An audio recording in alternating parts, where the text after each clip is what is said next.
क्या कुछ? देखिए, सबसे पहले तो हम अपने जो नव चयनित हमारे इलाहाबाद से चेयरमैन हैं राम सिंह सोलंकी जी, उनको हम सब मिलकर बहुत बहुत शुभकामनाएं देते हैं और बहुत वो अपनी ईमानदारी से और मेहनत से इलाहाबाद के लिए, शहरवासियों के लिए समर्पण भाव से वो कार्य करेंगे, ऐसा हमारा पूरा विश्वास है। क्योंकि हम उनको जानते हैं, हमने देखा है उनका काम करने का तरीका और हम उनके साथ हर कदम में साथ हैं उनका जो है। और इलाहाबाद शहर के साथ किसी भी तरीके का कोई भेदभाव सरकार के माध्यम से नहीं होने देंगे।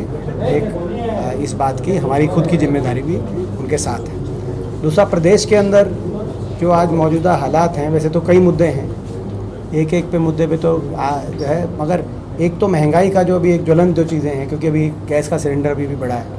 आपने देखा होगा वो जिस तरीके से गैस का सिलेंडर अभी बढ़ा है, पेट्रोल डीजल पहले ही जो है के दाम आसमान छू रहे हैं। जीएसटी के दायरे में हर प्रकार की, यहाँ तक कि जो कृषि उपज की भी जो सारी वस्तु हैं वो जीएसटी के दायरे में ये सरकार लेके आ चुकी है। और जो टैक्स रेट है देश में वो इतना कमर तोड़ है, जिसका किसी भी आप चीज़ पे उदाहरण के तौर पे आप ले सकते हैं। डीजल पे हमारे टाइम टोटल जो टैक्स था डीजल पे, जो वो टोटल मिला के 4 रुपये था। आज जो है डीजल पे टोटल जो है वो लगभग 20 रुपये टैक्स जो सरकार प्रति लीटर जो सरकार कलेक्ट करती है। आप इसका अंदाज़ा लगा सकते हैं कि हमारे समय जो लगभग जो गैस का सिलेंडर का आप अगर इंटरनेशनल प्राइस अगर के हिसाब से आप देखेंगे, इंटरनेशनल उसमें उसके हिसाब से गैस का सिलेंडर का जो प्राइस बनता था वो लगभग 1000 रुपये से ऊपर था, जिसको सब्सिडी देने के बाद 400 रुपये 415 रुपये तक लोगों के पास मुहैया कराने का काम हमारे समय मतलब यूपीए की सरकार 2014 से पहले की।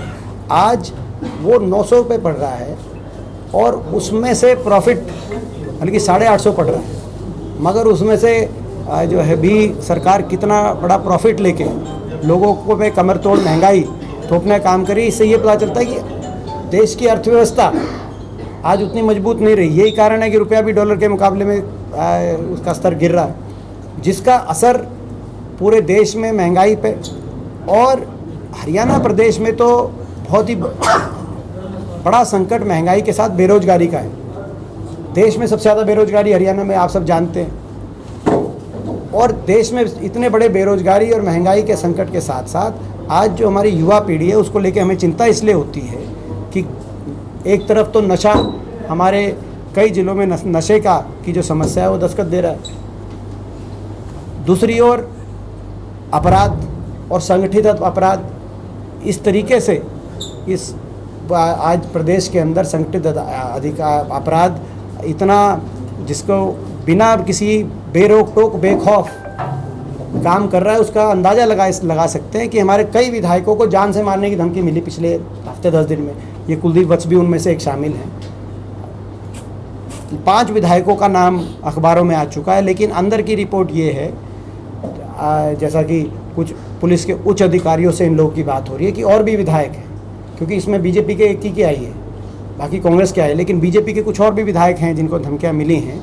और तभी आप देखें कि यहाँ तक कि कल हुड्डा साहब के नेतृत्व में सारे विधायक गए थे राज्यपाल को ज्ञापन सौंपने के लिए, उन्होंने भी कार्रवाई की बात कही है।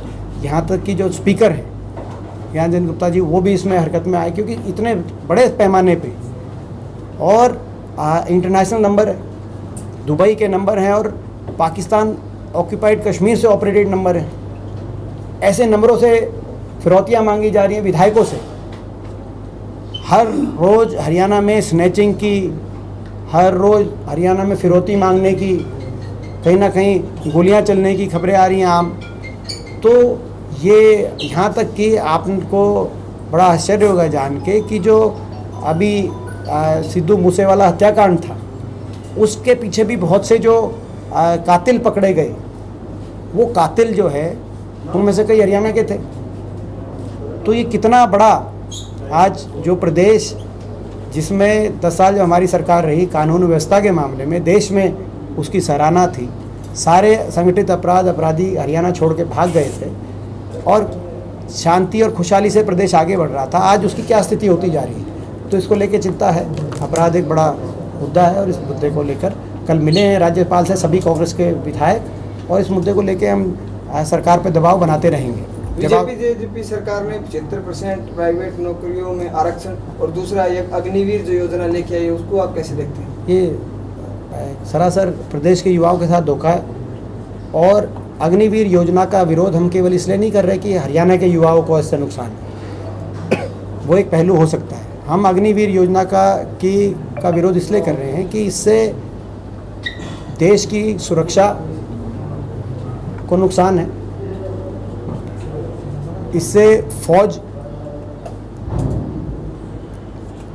का नुकसान है और इससे देश के युवाओं के भविष्य का भी नुकसान है। तीनों बातों का इसमें नुकसान है। और ये राष्ट्र की सुरक्षा और फौज, अगर कोई किसी फैसले से राष्ट्र की सुरक्षा और फौज कमज़ोर होती दिखेगी तो हम एक जिम्मेदार विपक्ष की तरह, एक जिम्मेदार नागरिक की तरह हम उसमें अपना कर्तव्य मानते हैं, हम उसका विरोध करें।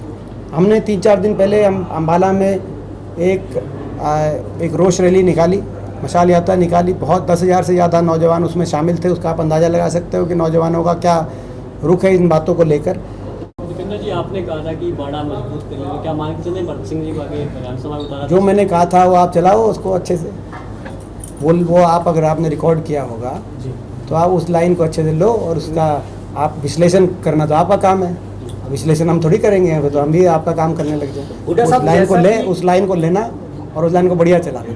एक ये जुड़ा हुआ सवाल राज्यसभा चुनाव की बात आ गई, तो उसमें मैं ज़रूर जो है, क्योंकि हम यहाँ से विधानसभा, ऐसी विधानसभा में आज प्रेस कॉन्फ्रेंस कर रहे हैं आप लोगों से तब भी बात हुई थी।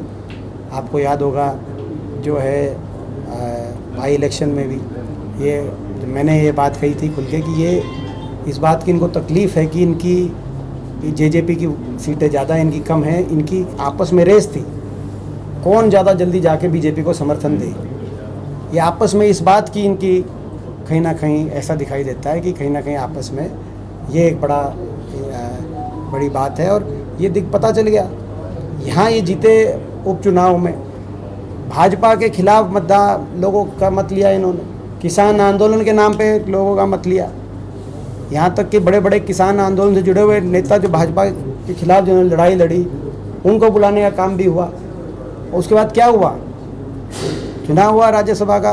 कुछ चंद महीनों के बाद राज्यसभा चुनाव में जब भाजपा को जरूरत आई, आपको पता है कि चुनाव में एक तरफ कांग्रेस के उम्मीदवार थे और एक तरफ पूरे हरियाणा के बड़े बड़े ऐसे लोग जो बड़े बड़े हरियाणा के, मैं कहूँगा कि हरियाणा के बड़े बड़े बेईमान लोग एक तरफ हो गए थे और ऐसे लोग एक तरफ हो गए थे इस राज्यसभा के चुनाव में। और ये तो अभय सिंह जी की वोट की जब ज़रूरत आई, अब ये अगर वोट भी डालने ना जाते तो क्या नतीजा होता सबको पता है। तो ऐसे समय में जब भाजपा की आवश्यकता पड़ती है तो सबसे पहले कोई उस कतार में खड़े दिखते हैं तो वोट डालने के लिए, तो ये अभय सिंह जी लाइन लगा के उनके लिए वोट डाल देते हैं। तो ये स्पष्ट करें कि भाजपा को, हम तो इनको भाजपा के सहयोगी, भाजपा और जजपा, क्योंकि ये तो इस बार तो उम्मीदवार जो है वो जजपा ने प्रस्तावित किया, भाजपा ने समर्थन किया। तो भाजपा और जजपा के ये दुष्यंत चौटाला जी के और खट्टर साहब के इतने बड़े सहयोगी साबित हुए। ये जब जरूरत पड़ेगी जेजेपी पार्टी को सबसे पहले दिखाई देंगे अभय सिंह जी, ऐसा दिखाई दे रहा है।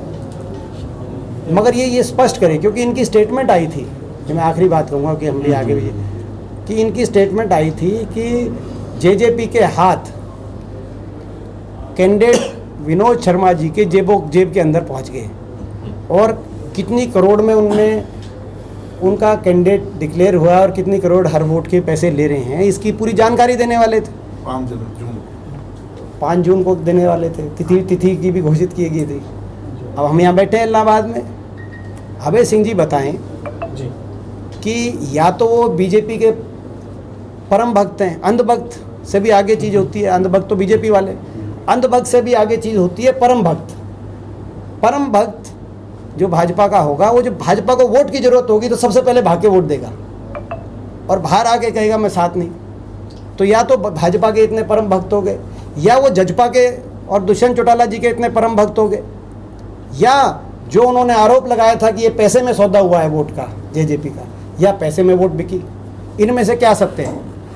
वो किस, या परम भक्त हुए भाजपा जजपा के, या अपनी वोट बेचने का काम किया? कि जानकारी वो दे, वोट तो उन्होंने उन्हीं को दी।